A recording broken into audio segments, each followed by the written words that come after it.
Former Clare All-Star hurler Tony Griffin is turning his focus from the pitch to helping young people reach their full potential. The well-known speaker, author and charity activist is in Ennis tonight for a free event at the Woodstock Hotel, where he'll be sharing insights on building confidence, resilience and living with purpose. Tony, a very good morning to you. Thanks for being with us on the show. Good morning, Alan.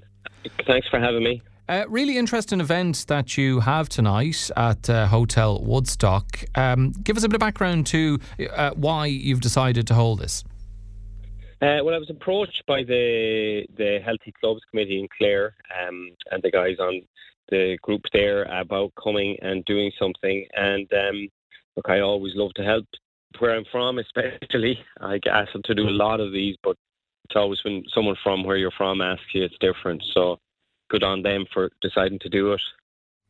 You talk about helping teenagers become great adults. I guess what does that actually mean in practice? Well, in practice, it means I think the world has changed so much, even since I was a teenager, you were a teenager, and it is getting harder and harder for young people to distill down who they are and what they want to be when there's so many influences online telling them who they should be. Excuse me. And so my whole interest is, as you get a bit older in life, you realise that there are certain things that life will always give you. It'll always give you good times and it will always give you hard times. And very often the generation I've worked with, so for the last 15 years I've worked with young people directly, thousands of them, and I often see that in some ways they're very strong. They're very strong in certain aspects, and they're also, to use, I suppose, a different adjective, they're atrophied. The muscle isn't strong in other areas. So areas like just grit and resilience, sometimes because we've all become softened by the everything now, I can have it when I want it, we're so used to that sometimes it's hard to endure harder times, and so we want to escape onto our phone or into a drug or something to take us away from the discomfort we're feeling. So when I talk about great adults, just preparing them for the real world. Not the AI world necessarily, but the world of what it feels like to be in their body, experiencing life as it unfolds. And so that's, as you said at the outset there, it is about building a certain sense of confidence, but also self-awareness and sometimes a reality check that life does hit you sometimes and it gets hard, and how do you respond is who you become. And I mean, you talk about confidence and resilience in terms of great attributes to have in dealing with everything that young people face nowadays. And I suppose compared to when we were growing up, Tony, as you say, everything seems instantly available and at at their fingertips. But we didn't have to deal with the barrage of negative influences via social media and so on. In terms of your success on the field, how much did sport shape the mindset you now try to pass on and shape your confidence and resilience levels? Well, I often say, and like I've written about it in Screaming at the Sky and in the Teenager's Book of Life, is that I wasn't always the most confident player, and I thought I was the only one that felt that way until I realised there's only a very, very minute percentage of people who don't feel fear, self-doubt in the context of sport. So I learned through sport and then my studies in sports psychology in Canada around how to kind of befriend my mind in a way. But for the majority of us, myself included on certain days, our minds aren't our best friends. It keeps us small, it makes us feel anxious, and there's loads of reasons for that we need a while to talk through and kind of get through. But in reality, sport shaped me in certain ways. Like, it gave me an incredible work ethic.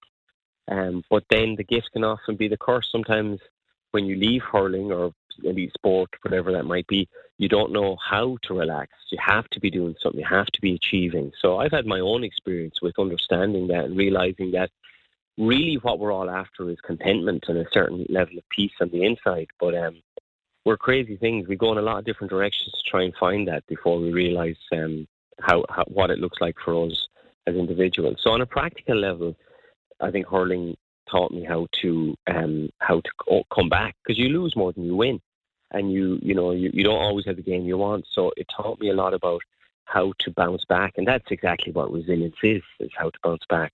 But bounce back hopefully a little bit wiser and not take it so seriously, so that you can enjoy the other things in your life.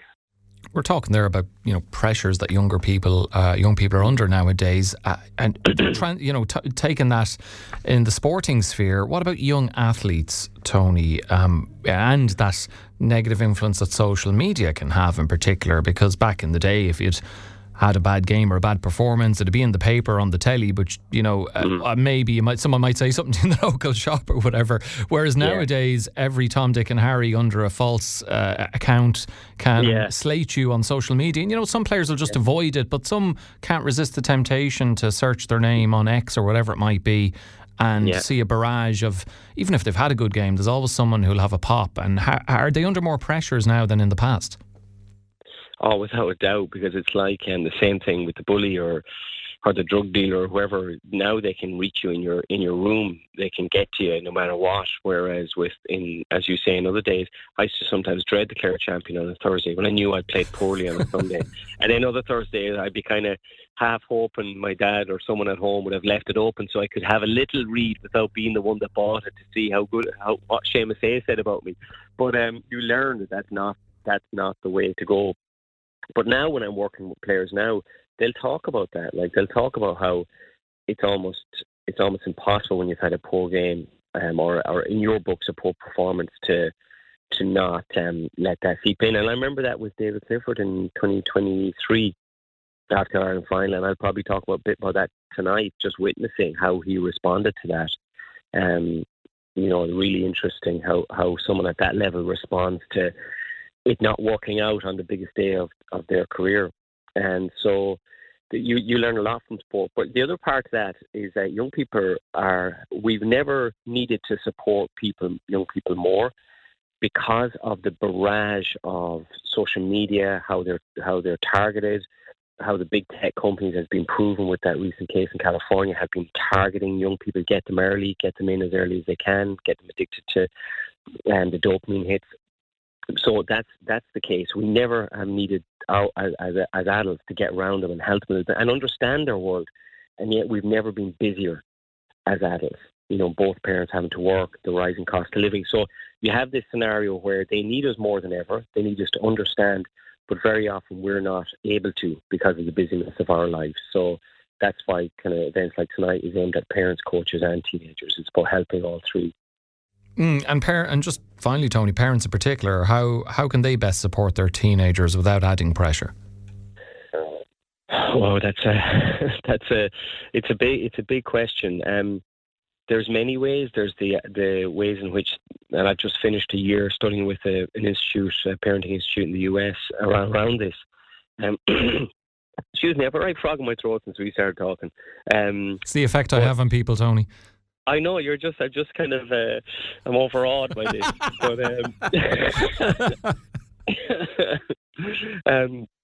but I always enjoy chatting to you. It's always I always enjoy it. That's a good recovery.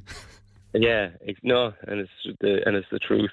But it's difficult, Dan. Like, here I am. My youngest told me 5 minutes ago we didn't have milk, and he's kind of half screaming at me, "Get milk from my cornflakes," or whatever he's having, Yeah. So, and you're juggling that in a radio interview and work, and so it's really, really hard for parents. And that's the first thing. A lot of parents I talk to, and I work with them regularly, they give themselves such a hard time, either openly or this silent, grumbling guilt that they're not doing a good enough job. And that's the first thing, is just to relax.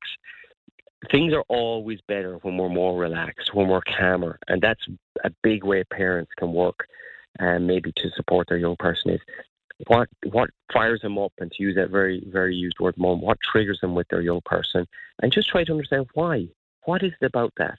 Usually there's some connection to how they were raised and what they were shown in how they were raised. And when we understand things, we can relax. That's one way. The other way, especially with teenagers, so that way is huge, and it's not easy, but it's hugely beneficial to just relax, not have such expectations of your teenager. Trust them a little bit more. They'll find their way. You found your way. Most of the parents that come with teenagers, to me, the work really lies with the parents, to be honest, because they're so uptight that their kid is not going to have a great life.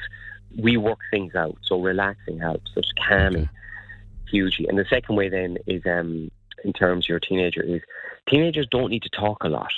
They, in actual fact, they want to talk less. And so it's to understand that they're not pulling away forever. They're just pulling away for a while to figure a few things out and just to give them that space. So in the car journey, you don't need to pepper them with questions. Sometimes silence is the best thing ever.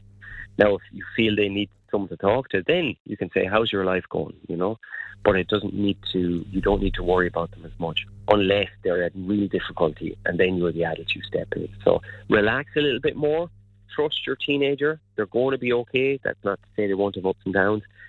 You find out inside yourself what's going on, and then maybe secondly, just give them a little space to breathe and be there for them. Sound advice, and you'll get more of that this evening at Tony's free event at Hotel Woodstock from 8 p.m. Text in here saying, fair play to Tony, always enjoyed battling against him in club hurling. It's great that he's also supporting teens overcoming their battles. That's from Cahill in Crusheen for you, Tony. So look, fair play to you, Tony. He was some man to battle against. If it's the same call, I think I'm taking off. You've a few scars left by the sounds of it, be it psychological if not physical. Tony, fair play to you. Great to have you on as always. Look forward to having you on again, and hope this evening's event goes well. Thanks. No worries. That's the great Tony Griffin there, former Clare All-Star hurler. That event at Hotel Woodstock from 8 this evening.